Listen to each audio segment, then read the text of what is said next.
taarifa yetu kuu usiku huu. Emmanuel Nchimbi ajiuzulu kama makamu wa rais nchini Tanzania, Rais Samia Suluhu Hassan akithibitisha kupokea barua yake. Uamuzi huu umeletwa na nini na unamaanisha nini kwa siasa za Tanzania?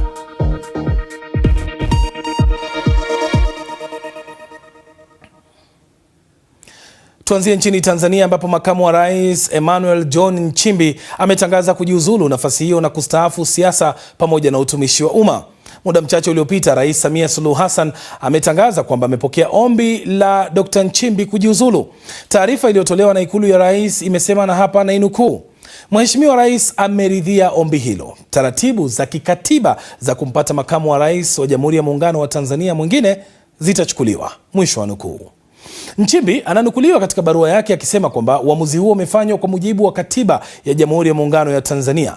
Kwa mujibu wa barua hiyo, uamuzi huo utaanza kutekelezwa Septemba 4 mwaka 2026. Kwenye barua hiyo, Nchimbi ananukuliwa akisema kwamba amejiridhisha kuwa Rais Samia anatamani mabadiliko na hivyo ameamua kutimiza ahadi hiyo. Lakini swali ni je, Dr. Nchimbi ni nani haswa? Bosha Nyanje anaangazia safari yake ya kisiasa. Dr. Emmanuel John Nchimbi alizaliwa Disemba 24 mwaka 1971 huko mkoani Mbeya. Alisoma shule mbalimbali nchini Tanzania kabla ya kujiunga na IDM Mzumbe ambako alihitimu shahada ya juu ya utawala mnamo mwaka 1997 na baadaye akaendelea na masomo ya juu katika chuo kikuu cha Mzumbe hadi kupata shahada ya uzamili na uzamivu. Safari yake ya kisiasa ilianza kushika kasi mnamo mwaka 1998 alipokuwa mwenyekiti wa umoja wa vijana wa CCM, yani UVCCM. Kutoka hapo aliingia katika siasa za kitaifa na kuwa mbunge wa Songea mjini kabla ya kushika nyadhifa mbalimbali serikalini zikiwemo nafasi ya naibu waziri pamoja na waziri. Miongoni mwa nafasi zake kubwa ilikuwa ni waziri wa mambo ya ndani katika serikali ya Rais Jakaya Kikwete. Baadaye Nchimbi alihamia kwenye diplomasia. Mnamo mwaka 2016 aliteuliwa kuwa balozi wa Tanzania nchini Brazil kabla ya kuhamia Misri mnamo mwaka 2022 ambako alihudumu mpaka mwaka 2023. Aliporejea nchini akarudi katika uongozi wa juu wa CCM na mwaka 2024 akawa katibu mkuu wa chama hicho. Kisha Novemba mwaka 2025 akafikia kilele kingine cha safari yake ya kisiasa akiteuliwa kuwa makamu wa rais wa Jamhuri ya Muungano wa Tanzania. Lakini sasa baada ya chini ya mwaka mmoja katika nafasi hiyo, Balozi Dr. Emmanuel John Nchimbi ametangaza kujiuzulu na pia kustaafu siasa pamoja na utumishi wa umma. Katika barua yake kwa Rais Samia Suluhu Hassan, Nchimbi amesema wakati anateuliwa kuwa makamu wa rais, aliahidi kumsaidia rais kwa uwezo wake wote na kwa uaminifu. Lakini pia alitoa ahadi nyingine, nami namnukuu: siku yoyote akiona anahitaji makamu mwingine wa rais, nitaacha nafasi hii. Mwisho wa kumnukuu. Nchimbi sasa anasema amejiridhisha kwamba Rais Samia kwa sasa anahitaji mabadiliko. Kwa hivyo ameamua kutimiza ahadi hiyo.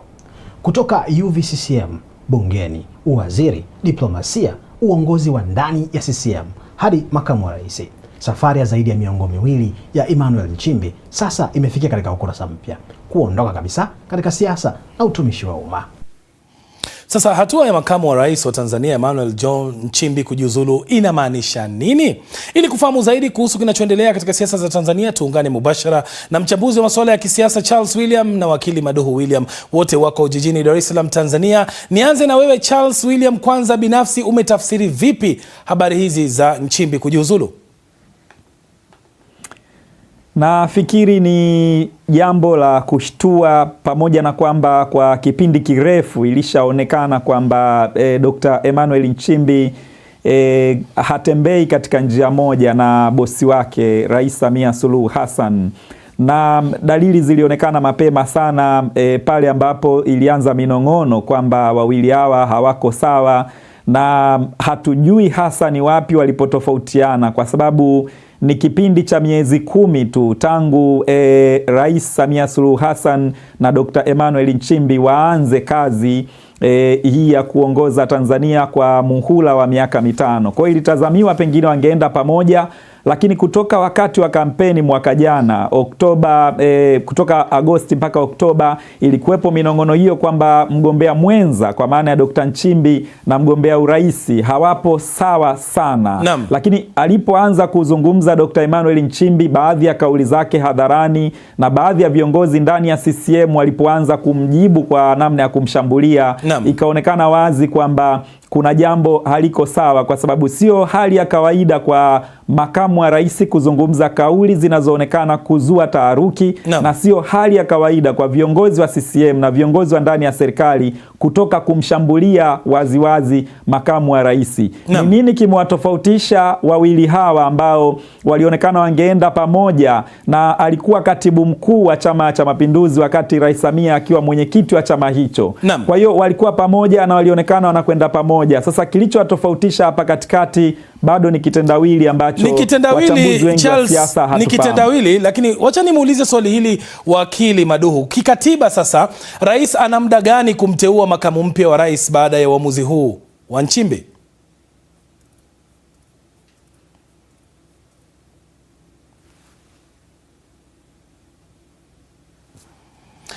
Naam, wakili Maduhu akiwa anajitayarisha, nirudi kwako. Naam, nirudi kwako Charles William. Sababu ambazo Nchimbi amezitoa za kujiuzulu na uhusiano wake huu na Samia, je, sababu hizo zinaridhisha Charles? Sababu alizozieleza kwamba amejiridhisha pasipo kuacha shaka kwamba Mheshimiwa Rais Samia anataka mabadiliko ya mtu katika nafasi hiyo, ndio sababu ambayo ameitoa, kwamba yeye amejiridhisha pasipo kuacha shaka kwamba Rais Samia anataka mabadiliko kwenye eneo hilo. Sasa tunajiuliza Rais Samia anawezaje kutaka mabadiliko miezi 10 tu tangu aanze safari hiyo na Dr. Emmanuel Nchimbi?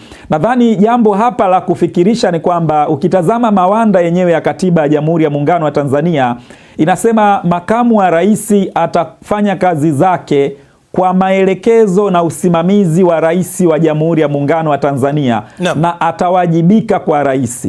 Kwa hiyo katika mazingira ambayo ufanyaji wake wa kazi ni kwa maelekezo na usimamizi wa rais, hairuhusiwi kabisa na katiba kuwa na mtazamo tofauti ulio wazi na huyo ambaye ni bosi wako, kwa sababu anatakiwa kukuelekeza na kukusimamia na unatakiwa kuwajibika kwake. Sasa ni tofauti ipi hiyo ambayo imeibuka ndani ya kipindi hiki kifupi? Nadhani ndio jambo ambalo linatatiza. Lakini Dr. Emmanuel Nchimbi katika kauli zake kadhaa ameonekana akikosoa katiba ya Tanzania kwamba imempa mamlaka makubwa sana rais, jambo ambalo limetua watu wengi. Charles, tutulie hapo. Nirudi kwa wakili Maduhu ambaye nafikiri sasa tunampata vizuri. Wakili, muda wa kikatiba kwa rais kumteua makamu mpya ni upi, na rais atakuwa anazingatia vigezo gani katika kumtafuta mtu mwingine kuchukua nafasi ya Nchimbi?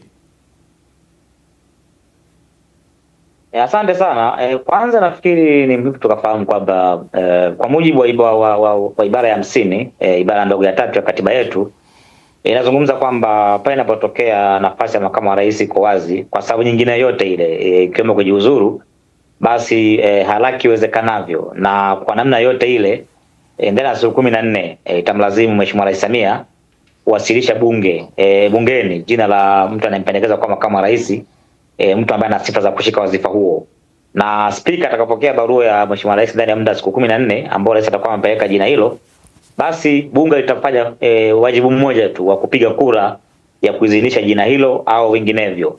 Na mara nyingi ni kwamba kura ambazo zinaidhinisha jina la makamu wa rais ni kura za wabunge walio wengi. Na ukirudi kwenye ibara ya 142 ibara ndogo ya pili, Mheshimiwa Nchimbi ataendelea kuwa makamu wa rais mpaka tarehe 4 ya mwezi wa Septemba mwaka 2026. Na sifa za mtu ambaye atakuwa kuwa mgombea makamu wa rais zimeandikwa katika ibara 47 ya katiba yetu. Naam, wakili, nisalie kwako. Si kawaida katika historia ya siasa za Tanzania kumwona afisa wa ngazi za juu akijiuzulu. Kwa mtizamo wako wa kisheria, hii umeichukuliaje? Inatoa taswira gani? Ya kwanza niseme tu kwamba mimi binafsi ni kama nilitarajia swala hilo, kwa sababu nakumbuka hivi karibuni wiki 2 zilizopita vikao vya juu vya Chama cha Mapinduzi viliketi kule visiwani Zanzibar, na kulikuwa na fununu mbalimbali kwamba kikao kile Chama cha Mapinduzi Mheshimiwa Nchimbi alikuwa ameitwa kwenye kamati ya maadili ya CCM. Na of course ilikuwa ni minong'ono, lakini baadaye hivi karibuni tulimsikia mmoja kiongozi wa ngazi ya juu ya Chama cha Mapinduzi, katibu mwenezi bwana kiongozi akiojua na chombo kimoja cha habari, alikiri hadharani kwamba kama ikitokea Mheshimiwa Nchimbi ameitwa kamati ya maadili, basi atakuwa ameitwa kama mwanachama wa kawaida na kama sio sio kama makamu wa rais.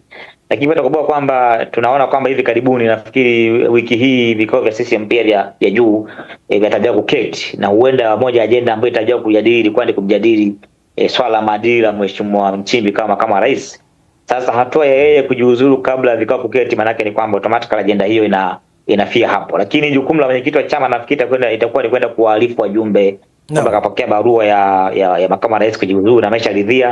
Na sasa itakuwa ni kazi yeye kupeleka pendekezo la jina jingine ndani ya kamati kuu ya chama chake na NEC na hatimaye ndani ya bunge. Kwa binafsi nitegemea uamuzi huu huenda ungetokea, kwa sababu tulikuwa na mazingira ya kila aina. Hata juzi utakumbuka ndugu mwandishi pale Rufiji, wakati Mheshimiwa Rais azindua bwawa la umeme, Mheshimiwa Nchimbi alikuwa kuongea dakika 10, lakini cha kushangaza itumia dakika moja tu kuzungumza pale, swala ambalo sio la kawaida katika historia ya nchi yetu. Bila shaka, na umetaja kwamba mwenyekiti wa chama ambaye ni Mheshimiwa Rais atakuwa anapendekeza jina lingine sasa kwa wajumbe. Nirudi kwako Charles William, kwa mtizamo wako, viongozi gani wengine wakuu ndani ya CCM ambao kwa sasa wanaweza kuvaa viatu vya Nchimbi na kujaza nafasi hiyo ya makamu wa rais? Nadhani ni kiongozi yeyote ambaye itaonekana kwamba kwanza yupo tayari kufanya kazi chini ya maelekezo na usimamizi wa Rais wa Jamhuri ya Muungano wa Tanzania, kwa sababu nafasi ya makamu wa rais si nafasi ya kiutendaji, ni nafasi ya kuwa msaidizi mkuu wa rais. Kwa hiyo utaishi hapo ukiamini maono ya rais na ukifuata maelekezo yake pamoja na usimamizi wake. Mawazo ulionayo utayawasilisha kwake tu, na mawazo hayo ni marufuku kuonekana yapo hadharani kwamba yanatofautiana na rais wa nchi. Hivyo ndivyo katiba ya Tanzania inavyomwelezea makamu wa rais, kama msaidizi mkuu wa rais ambaye atafanya kazi kwa maelekezo na usimamizi wa rais na atawajibika kwa rais. Hawajibiki pengine popote zaidi ya kwa rais. Kwa hiyo nadhani Rais Samia anaweza kutazama ni nani ambaye anamuamini sana kwenye nafasi hiyo, na ni nani ambaye anaweza kufanya kazi chini ya maelekezo na usimamizi wake na ambaye atawajibika ipasavyo kwake. Wakili Maduhu, anachotaja Charles hapo ni jitihada za kujaribu kuwa na uhusiano mzuri kati ya bosi na msaidizi wake, lakini kisheria kuna hatua zozote zinazoweza kuchukuliwa ili kuhakikisha kwamba uhusiano kati ya rais na makamu wake uko sawa, hususan katika mazingira kama haya ambayo tumemwona rais na makamu wake wakitofautiana hadharani? Ni kweli kwamba ukizungumza, ukiangalia katiba yetu, ukisoma ile ibara ya 47 mpaka ile ibara 48 inamdefine au kumtafsiri makamu wa rais kama msaidizi mkuu wa rais, lakini nazungumza mbali kwamba anaweza kufanya kazi za rais katika mazingira ambayo rais yuko nje ya nchi. Sasa ukiangalia kiukweli ni kwamba mara nyingi kwenye mfumo wa nchi yetu wa uchaguzi makamu wa rais wanapatikana kama mgombea mwenza, kwa maana kwamba chama kinachopendekeza mgombea wa rais baada ya kupendekezwa kwa mgombea, na yeye anapewa jukumu la kuteua mgombea mwenza. Na mara nyingi ni kwamba katiba inasema atakapotangazwa kuwa rais, automatically na yeye anakuwa ni makamu wa rais. Kwa hiyo kura ambayo inapigwa kura moja ya rais, na rais akishindwa, automatically na yeye anakuwa ameshindwa, na kile pale rais anaposhinda, na yeye anakuwa makamu wa rais kupitia ushindi wa rais. Kwa hiyo inategemea kwamba awe na wanasema maono, awe na mienendo, awe na mihemo, awe na tabia ambazo zinaendana na maono ya bosi wake ambaye ni rais. Lakini nafikiri ingine kwamba hili ni swala la katiba. Pengine nafikiri kwamba yeye tuangalie, tubadilishe hata muundo wa ofisi yenyewe makamu wa rais. Badala ya kuita makamu rais tumuite naibu wa rais. Kwa maana kama yote itamuongezea labda nguvu kidogo ili kuepuka hii tabia kutofautiana kati yake, na sababu ni jambo la kazi katika nchi. Mkuu wa nchi na msaidizi wake mkuu ambaye ni makamu wa rais wanadifa na mwingine na muda mwingine kwa kuonekana hadharani kabisa. Hata mtu ambaye sio mchambuzi anaona kwamba kuna sehemu mheshimiwa rais na makamu wake hawako vizuri. Shukrani sana Wakili Maduhu Williams, tukisema naye kutoka Dar es Salaam, Tanzania, pamoja na Charles William ambaye ni mchambuzi wa masuala ya kisiasa, na mahojiano hayo yanatukamilishia taarifa yetu kuu usiku huu.